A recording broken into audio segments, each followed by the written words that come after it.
नमस्कार दोस्तों, गुरु पूर्णिमा के अवसर पर जानेंगे आज कलयुग में भक्त समाज के सामने गुरुओं का अंबार लगा हुआ है। सही और सच्चे गुरु की पहचान करना बहुत बड़ा जटिल प्रश्न बना हुआ है। आखिर भक्त समाज कैसे पहचाने कौन गुरु झूठा है तथा कौन गुरु सच्चा है। आलम कुछ ऐसा है कि भक्त समाज ही कन्फ्यूज है, क्योंकि आए दिन टीवी चैनलों पर किसी न किसी आध्यात्मिक गुरु का पर्दाफाश हो रहा है, जिस कारण लोगों में गुरु शिष्य परंपरा से विश्वास उठने लगा है। ये ऐसा ही है जैसे 9 दुकानों से सामान लेने वाला ग्राहक यदि ठगा जा चुका हो तो 10वीं दुकान पर चाहे कितना ही अच्छा और सही सामान मिलता हो तो अभी सामान लेने से पहले ग्राहक संकोच करता है, या यूं कहें दूध का जला हुआ छाछ को भी फूंक फूंक कर पीता है।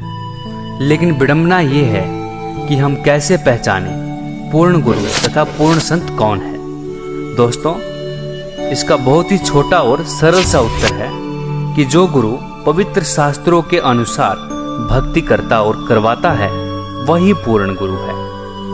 यजुर्वेद अध्याय नंबर 40 श्लोक 10 में कहा गया है कि कोई तो परमात्मा को निराकार यानी कभी ना जन्म लेने वाला, कोई आकार में जन्म लेकर आने वाला कहते हैं। वास्तव में उस परमात्मा की क्या स्थिति है? वो परमात्मा साकार है या निराकार है, जिसके बारे में पूर्ण ज्ञानी संत यथार्थ रूप में भिन्न भिन्न रूप से प्रत्यक्ष ज्ञान कराते हैं। इसी प्रकार श्रीमद् भागवत गीता जी के अध्याय नंबर 4 के श्लोक 34 में कहा गया है कि हे भारत, तो उस परमात्म ज्ञान को तू तत्वदर्शी ज्ञानी महात्मा के पास जाकर समझ। उनको भली भांति दंडवत प्रणाम करने से, उनकी सेवा करने से और कपट छोड़कर सरलता पूर्वक प्रश्न करने से वे परमात्म तत्व को भली भांति जानने वाले ज्ञानी महात्मा तुझे उस तत्व ज्ञान का उपदेश करेंगे। इस संदर्भ में आइए जानते हैं जगत गुरु तत्वदर्शी संत रामपाल जी महाराज के विचार। साधु संत भक्त परमात्मा के लिए ही प्रयत्नशील होते हैं। जो भक्त हैं उनको भी भगवान की तलाश है, इसलिए वो किसी गुरु के पास गए हैं।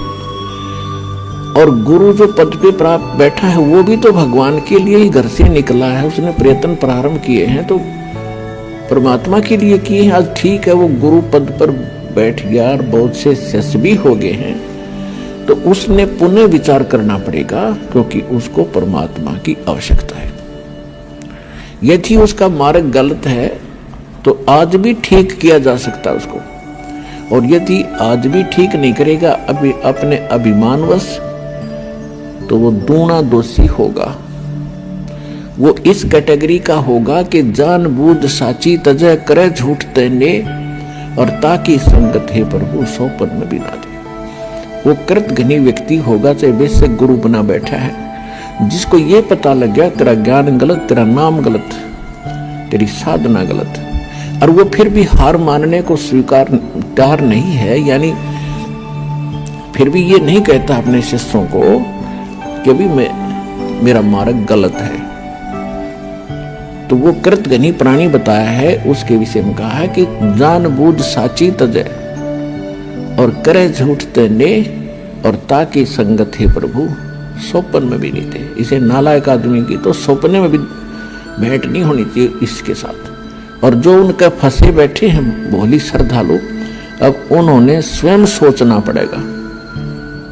अगर वो गुरु होगा और भगवान की खोज में होगा तो पहले वो कहेगा अपने शिष्यों को, क्योंकि जो दास ज्ञान देता है सबसे पहले खटक उन गुरुओं को लगती है, क्योंकि उनके विषय में बोला जा रहा है कि उसका ज्ञान गलत, राधा स्वामी पंथ का ज्ञान गलत, उनके नाम गलत, उनकी साधना गलत। धन धन सतगुरु सच्चा सौदा सिरसा और जगमाल वाले के बारे में कहा जा रहा है, उनका नाम गलत, उनका ज्ञान गलत, उनकी भक्ति गलत, उनका रास्ता गलत। और जितने भी ये ब्रह्मा विष्णु महेश के पुजारी, आसाराम सुधांशु जी, ये कुमार स्वामी, ये इनका सारा मार्ग गलत, और ये 3 देव की भक्ति करते हैं, इनमें जीव का मोक्ष नहीं। तो इनको सबसे पहले इस बात पर जोर देना चाहिए। ये क्यों कह रहा रामपाल दास? इसका उद्देश्य क्या है? कम से कम उद्देश्य जानकर हमारे सदग्रंथों को, लिटरेचर को पढ़ रहे ये संत, दास की उनसे विनम्र प्रार्थना है, उनका भी जीव रक्षा होगी। उनके अंतर्गत जो भोले श्रद्धालु फंसे पड़े हैं उनको संत मान के, संत वही होता है जिसके पास पूर्ण ज्ञान हो और साधना ठीक है नहीं तो भक्त नहीं है, ना वो गुरु है। वो तो एक अपना जीवन नाश कर रहे हैं। तो उनसे दास उनके हित के लिए कह रहा है। जैसे कोई रास्ते में जा रहा है और काफी लंबे सफर पर पहुंच गया और वहां उसको कोई टोक रहा है, कहां जा रहे हो भाई, तो उस स्थान का नाम बताते हैं और वहां कोई व्यक्ति खड़ा है, वो कहता है ये रास्ता ठीक नहीं है आपका, आप बहुत गलत जा रहे हो। तो उस व्यक्ति को क्या करना चाहिए?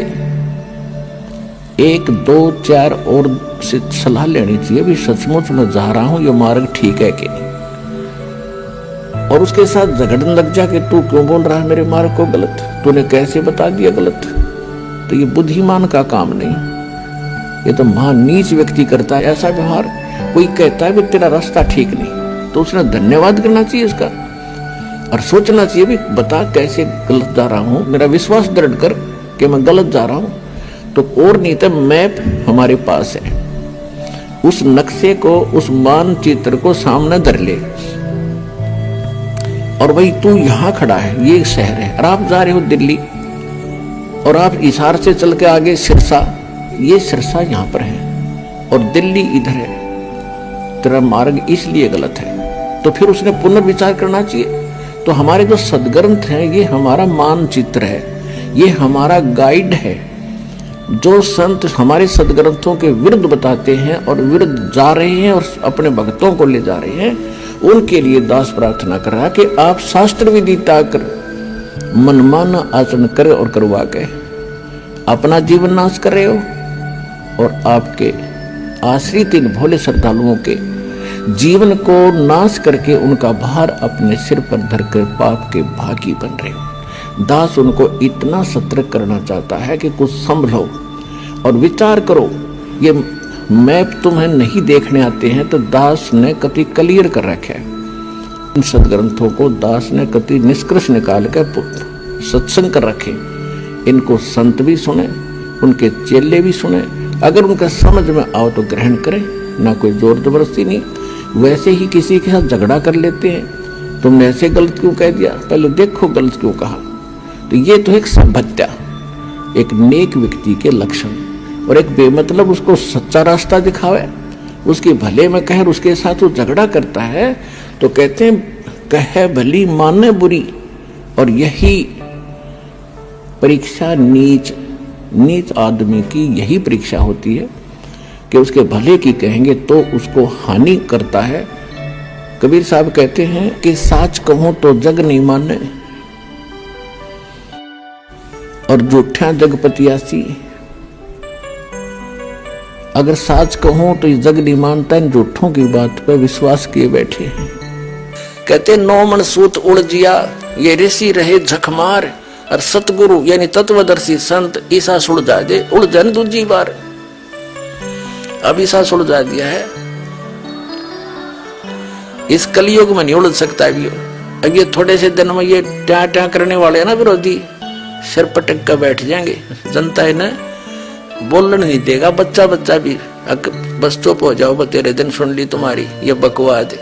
अरे सामने प्रमाण दिखा रहा है, दास ने गला पड़ा लिया और जेल तक जा लिया इस सच्चाई को ऊपर लाने के लिए, और ये फिर भी बकवाद कर रहे हैं। इस दास ने तो न्यौछावर कर रखा है जीवन परमात्मा के लिए। परमात्मा के बच्चों तक इस तत्व ज्ञान को पहुंचा कर छोड़ूंगा, चाहे कुछ भी बीतो मेरे साथ।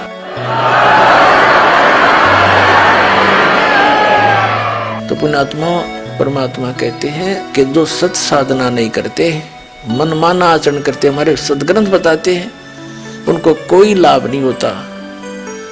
तो पुण्यात्मा इससे बचना चाहते हो, सतभक्ति करना चाहते हो, तो इस दास के पास वो यथार्थ भक्ति है। वेदों अनुकूल, शास्त्र अनुकूल, सदग्रंथों के अनुकूल अपना कल्याण कराओ और जीवन सफल बनाओ। सत साई। दोस्तों 84 लाख योनियों में पशु पक्षी, कुत्ता, गधा, स्वर आदि के कष्ट भोगने के बाद एक बार अनमोल मानव शरीर मोक्ष प्राप्ति हेतु मिलता है। इस अनमोल मानव जीवन को नकली गुरुओं के चक्कर में पड़कर व्यर्थ होने से बचाना चाहिए। क्योंकि समाज में नकली गुरुओं द्वारा गलत धारणा ये फैला रखी है कि एक बार गुरु धारण करने के बाद दूसरा गुरु नहीं बदलना चाहिए। विचार करें, देखें, गुरु हमारे जन्म मृत्यु रूपी भयंकर रोग को काटने वाला वैद्य होता है। यदि एक वैद्य से हमारा रोग कटता नहीं तो हमें ऐसे डॉक्टर या वैद्य के पास जाने में संकोच नहीं करना चाहिए, जिससे हमारा जानलेवा रोग ठीक हो सकता है। कबीर साहब जी कहते हैं कि जब तक गुरु मिले ना साचा, तब तक गुरु करो 10 पांचा। दोस्तों, आप खुद विचार करें, कहीं कोई अज्ञानी और नकली गुरु आपके इस अनमोल मानव जीवन के साथ खिलवाड़ तो नहीं कर रहा है। मानव जीवन के कल्याणार्थ संपूर्ण आध्यात्मिक ज्ञान के रहस्यों को जानने के लिए अवश्य पढ़ें।